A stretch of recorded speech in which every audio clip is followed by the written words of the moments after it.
Hello and welcome to Newsweek South Asia, your one-stop destination for in-depth analysis of security challenges, regional conflicts and the evolving threat of terrorism. Let's take a look at the headlines first.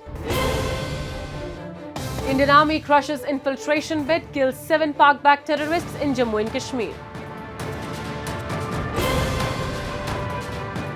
Balochistan erupts in protest against Pakistan's systematic oppression.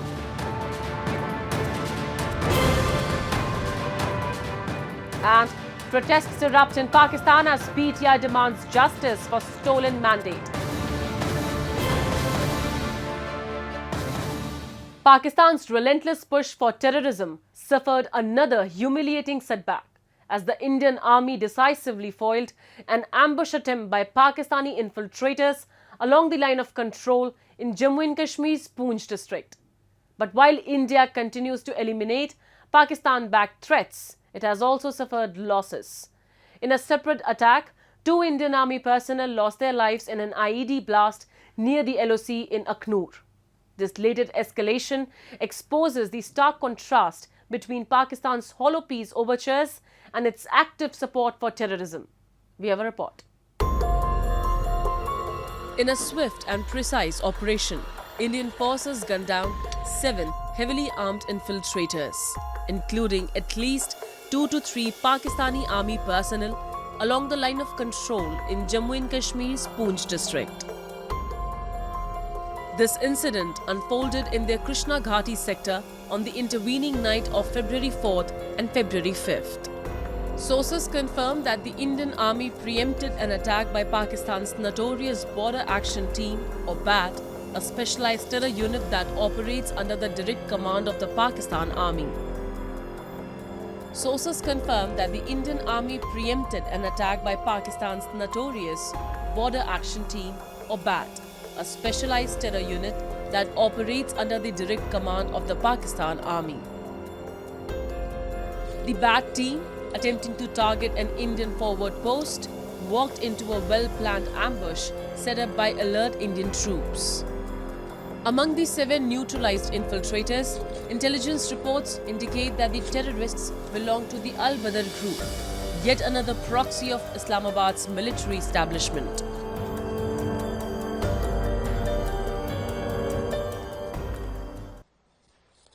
The policy of Pakistan is to deny any dead person as their man, even though he may be carrying the ID cards, even though he may be carrying other identification things which prove that he is an active army personnel who has been sent to infiltrate into the Indian state. Pakistan now, because all their other infiltrators that they had got trained, the terrorists, they are not willing to come down to India. They have now started putting in their own regulars, who are like you can see the BAT teams or the others, to infiltrate into India. And this is now proved very clearly when we have recovered those bodies and we have got the documents, and we have seen that these people are of the regular army and not any other what we call the ragtag army of Mujahideens or anyone else. Even as Pakistan-backed terrorists continue to be eliminated, India has long suffered tragic losses in the ongoing battle against cross-border terrorism. In a separate incident, 2 Indian Army personnel lost their lives in an IED blast near the line of control in Jammu and Kashmir's Aknoor sector. The White Knight Corps of the Indian Army confirmed the incident, stating that the blast was likely the work of Pakistan-backed terrorists attempting to disrupt border security.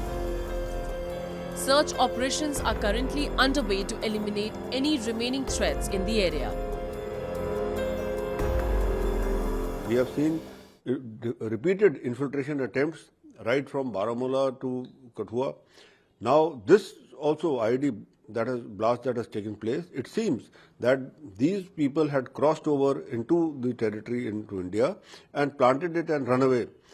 And our patrol that came in involuntarily stepped on the IED and there was this blast. This shows that Pakistan will not mend its ways and more things have to be done at the world level and even at the international level. The encounter in Poonch and the IED attack in Aknoor come at a time when Pakistan's Prime Minister Shehbaz Sharif has been making hollow calls for dialogue with India.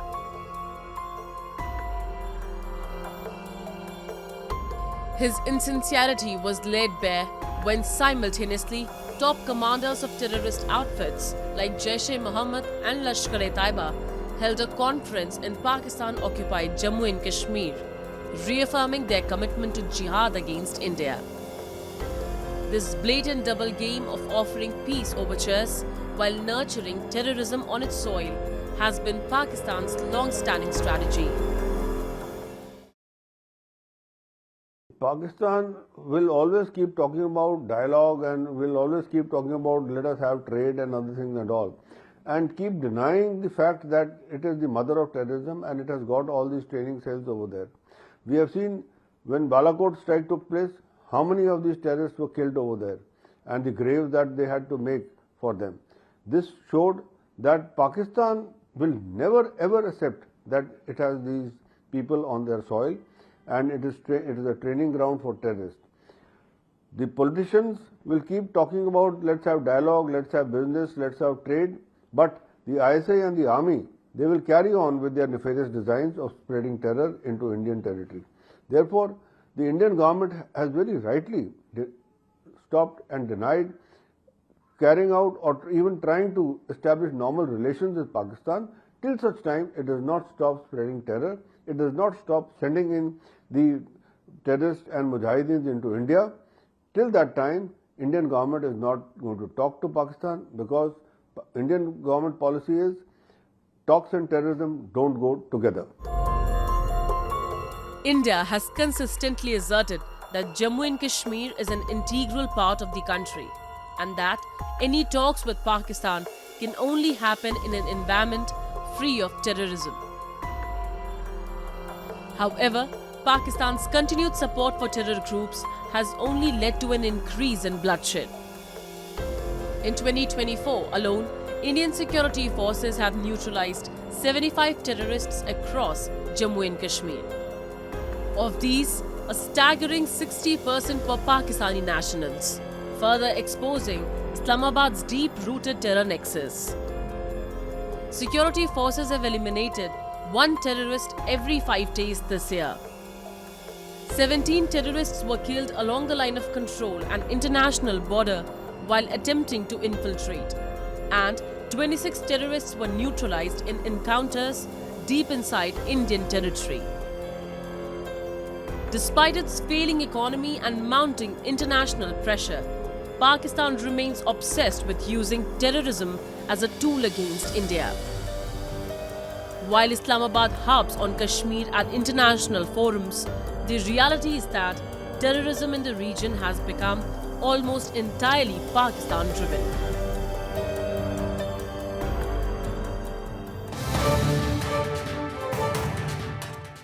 In yet another episode of Pakistan's systematic oppression in Balochistan, the enforced disappearance of Azma Baloch sparked widespread protests, road blockades, and shutterdown strikes across the region. Though she has now been returned, the abduction is a grim reminder of Pakistan's continued war crimes against the Baloch people. The incident has once again exposed the Pakistani state's complicity in the use of enforced disappearances and state-backed militias to silence dissent. A report. The streets of Balochistan were flooded with protesters demanding the safe return of Asma Jetak, a young Baloch woman abducted in Khuzdar. The family, supported by the Baloch Ekjati Committee, staged a sit-in protest for days, blocking major highways, including the Quetta-Karachi highway at multiple points. Markets across the Jalawan region remained shut as people rallied against Pakistan's notorious policy of enforced disappearances targeting the Baloch community. As outrage grew, a video of Asma Jetak surfaced online, one that her family immediately rejected as being coerced by force. Her brother called it a desperate attempt by the perpetrators to manipulate the narrative and pressure the family into ending their protest. A video of my sister was released on social media by her abductors. This video is rejected by both me and my family and the whole Baloch nation. There is no doubt that this statement was forcefully made by the abductors. By coercing such statements, they are making a failed attempt to blackmail us in order to force us to abandon our peaceful protest. Furthermore, they are trying to change the public opinion which is in our favor. After the release of this video, the administration and local government can no longer claim that the criminals cannot be traced. The account or contact number from which this video was first shared can easily lead to the capture of the criminals. If despite the release of this video, the government fails to arrest the criminals and rescue my sister, I will believe that the administration is deliberately letting the criminals go free. According to the reports, Asma Jetak was abducted by an armed group allegedly operating under the patronage of former Balochistan Chief Minister Sanaullah Zehri. These so-called death squads have long been accused of working alongside Pakistan's intelligence agencies, engaging in enforced disappearances, extrajudicial killings, and even illicit drug trafficking. Despite clear evidence of human rights abuses, the international community has largely remained silent.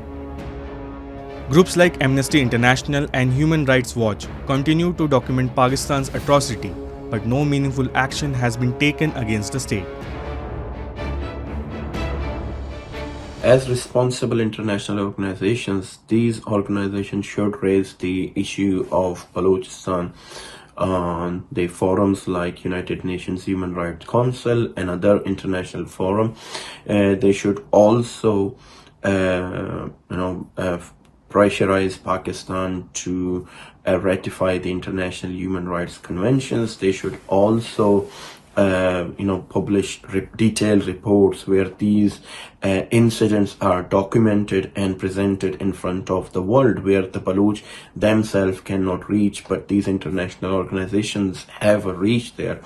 They can also support the Baloch by supporting the just right of the Baloch liberation movement and acknowledging that there is an indigenous and homegrown movement is going on. They can work with the local human rights organization groups to get those reports published. They can put pressure and sanctions on Pakistan. They can demand for that where it is possible. Pakistan's repression in Balochistan is not new. For decades, the region has been subjected to enforced disappearances, military operations, and extrajudicial killings. The Pakistan state has repeatedly used brute force to crush any voice that dares to demand justice or autonomy. Entire villages have been razed, activists have been silent, and families have been left searching for their loved ones, often in vain. The silence of Pakistan's judiciary and the inaction of its so-called democratic institutions only embolden the perpetrators. While Islamabad seeks to portray an image of stability and governance, the reality on the ground in Balochistan tells a different story, one of oppression, suffering, and of people who refuse to be broken. Though Asma Jetak has finally returned, her abduction is a chilling reminder of Pakistan's deep-rooted policy of state terrorism against the Baloch people. The protests may have ended for now, but the fight for justice continues. The people of Balochistan refuse to be silenced, demanding accountability for Pakistan war crimes.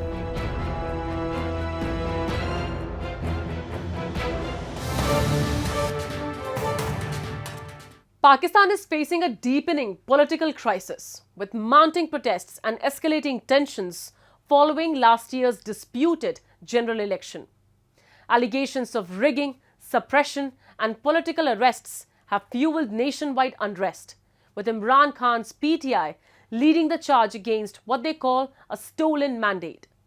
As the government imposes strict bans on demonstrations, opposition leaders continue to rally support, marking February 8th as Black Day in defiance. With democracy at stake and uncertainty looming, Pakistan stands at a tipping point. Take a look. Pakistan is facing a deepening political crisis with widespread protests and growing instability following last year's contested general election. The political landscape has been rocked by allegations of a stolen mandate, violence, and the jailing of former Prime Minister Imran Khan. The country's political future hangs in the balance as Khan's Pakistan Tehreek-e-Insaf party held a massive rally in Swabi, a city in the northwestern Khyber Pakhtunkhwa province, on February 8, marking the one-year anniversary of the disputed election. PTI leaders marked the day as a black day and called for nationwide protests. However, the government imposed a ban on rallies in key regions, including Punjab, Balochistan and Islamabad, restricting protests to Swabi, where PTI's headquarters are based. PTI alleges that the 2024 election was rigged and is demanding the release of its leaders, including Imran Khan, who has been jailed since August 2023 on corruption charges. आवाम के mandate का आपको अगर कदर नहीं है तो जमहूरियत खाक से जाता जाएगा, वो गैर जमहूरियत कुव्वत स्पेस कह लेगी। मैं उन लोगों को ये बताना चाहता हूँ जिसने पाकिस्तान तहरीक इंसाफ का मैंडेट चोरी किया। पिछली साल 8 फरवरी को लोग इमरान खान साहब के से थे और आज इस 8 फरवरी को फिर लोग इमरान खान साहब के हैं। आपकी ये गलतफहमी है। आप लोगों को पार्लियामेंट तो दे सकते हैं लेकिन दिलों पे राज नहीं कर सकते। Last November, violent protests erupted when police used containers to block Khan's supporters from marching to Islamabad for a banned demonstration.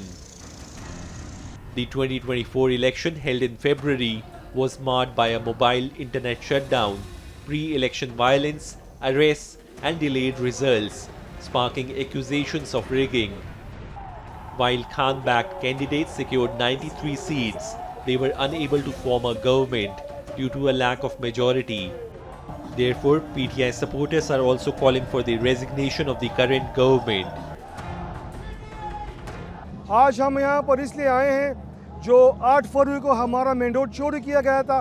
Form 45 जो है वो इन लोगों ने फॉर्म 45 को बाहर करा दिए गवर्नमेंट से और फॉर्म 47 वालों को अंदर बिठाया जो जाली मैंडेट और जाली लोग हैं। इस हवाले से हम यहाँ पर एहतजाजन योम स्याह मना रहे हैं 8 फरवरी के उसके हिसाब से। As Pakistan grapples with its political turmoil, the future remains uncertain. With escalating protests, mass arrests, and a deepening divide between the government and opposition, the country faces a growing sense of instability. As tensions rise, Pakistan's democratic process appears increasingly at risk, with questions about the integrity of the upcoming elections and the nation's ability to restore order and peace. The road ahead is unclear, and the shadows of a fractured future loom large over the country's political future.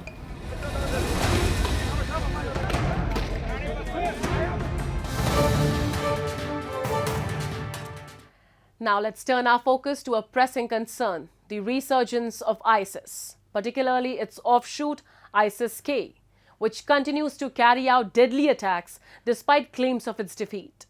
To discuss this critical issue, we have with us a highly respected voice in the field of defense and security, retired Major General Dhruv Katoch. He brings with him vast experience in sub-conventional conflict, having served in critical operations against terrorists and insurgents in Jammu and Kashmir, the Northeast and even Sri Lanka as part of the Indian peacekeeping force.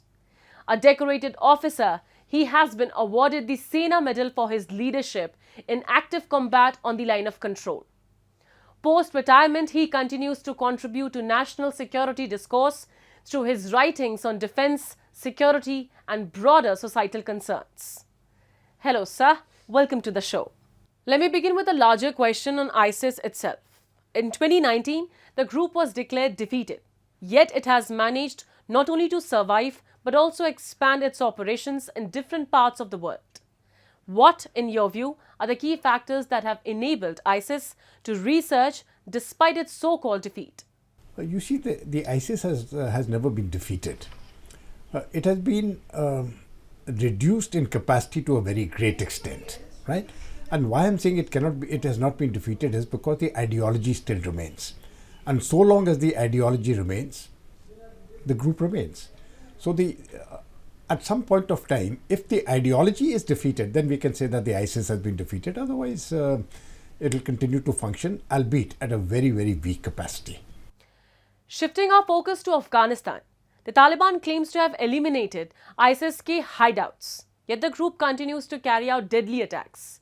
Does this indicate that the Taliban lacks real control over the country? And what does this mean for Afghanistan's long-term stability?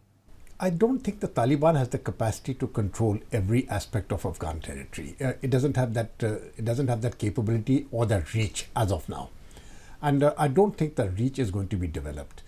You see, Afghanistan is a very vast country, and when you look at the terrain, there are mountains and there are hills and there are water bodies, etc. And when we are looking at that sort of a terrain, even when the Americans were there and the Afghan people were with them, it was very difficult to flush out the Taliban at that time. Now the Taliban is in power; they are facing a similar problem. Who are the people of the Islamic State or from Al Qaeda or from any other group which is operating in Afghanistan? They are the local Afghanis. So here is an Afghani who is actually part of the Taliban, and tomorrow he may shift allegiance to some other group. Basically, if he gets a little bit of more money, he'll shift to that side. So it is not an easy task as far as the Taliban is concerned to keep that level of control over Afghanistan as they would like to. At the same time, I don't think the Islamic State has got that much salience in Afghanistan to really make a very major difference or a very significant difference to Taliban's operations. So Taliban will continue to rule, but they will have problems from various groups, including from the Islamic State. We have seen that ISIS-K has repeatedly targeted Afghan Shia communities in brutal attacks. To what extent is its resurgence driven by sectarian violence? And do you see the potential for this to escalate into a larger regional conflict? I think this will always be a matter of very serious concern. The sectarian part of it, because by and large, Afghan society is Shias. I beg your pardon. Afghan society is Sunnis, and there is a very small percentage of Shias there, and the Shias become a comparatively easier target. So if you're looking at within the Taliban, they've got a band of very loyal supporters. But even from amongst those supporters, there will be some who are anti-Shia. And to recruit such people to carry out attacks against the Shia community for the Islamic State or for the elements of, who form part of the IS ideology, who are staying in Pakistan in various hideouts, etc., is not difficult. So I think it has that potential to develop into a wider conflict, not within Afghanistan, but, Iran is a Shia state. In Pakistan, there are a very large number of Shias. Pakistan has controlled that sectarian aspect to it to quite some extent. I think Afghanistan will also control it, but there will be some level of discord both in Afghanistan and in Pakistan as far as the Shia-Sunni rivalry is concerned. Beyond the region, ISIS-K's reach appears to be expanding. The group has reportedly plotted attacks in Europe and is actively recruiting from Central Asia. Given these developments, do you think ISIS-K now poses a greater global threat than even Al-Qaeda? I think when you're looking at the two ideologies, the Islamic State and the Al-Qaeda, both follow the Salafist doctrine. But the Islamic State is far more violent than the Al-Qaeda. And the Al-Qaeda has got a different methodology of functioning as far as how it wishes to achieve a global jihad. Now, the Islamic State is focused on actually forming a caliphate, whereas for the Al-Qaeda that is not such an important issue. When we are looking at the spread of the Islamic State in various parts of the world, within Russian territory there are about 5,000 of these Islamic State fighters. Even within Europe, in Britain, in France, we have got about a few hundred of them in each of these countries. So it has those cells or nuclear cells in each one of the in many of the European countries, in many of the Central Asian republics, and also in Russia. How this will be dealt with, I think the respective governments will deal with it. I'm not, as of now, I don't think it is a very significant threat to either of those countries, either to Russia or to the UK or France or Germany or any of those countries. But I think there is always a risk that if the guard is let down, these people will be able to carry out an isolated attack. And with that, we come to the end of this edition of Newsweek South Asia. We'll be back next week with more news, views and analysis from the subcontinent. Meanwhile, do keep writing to us at nwsa@anin.com. This is Shivangi Mishra signing off on behalf of the entire production team of Newsweek South Asia. Goodbye and take care.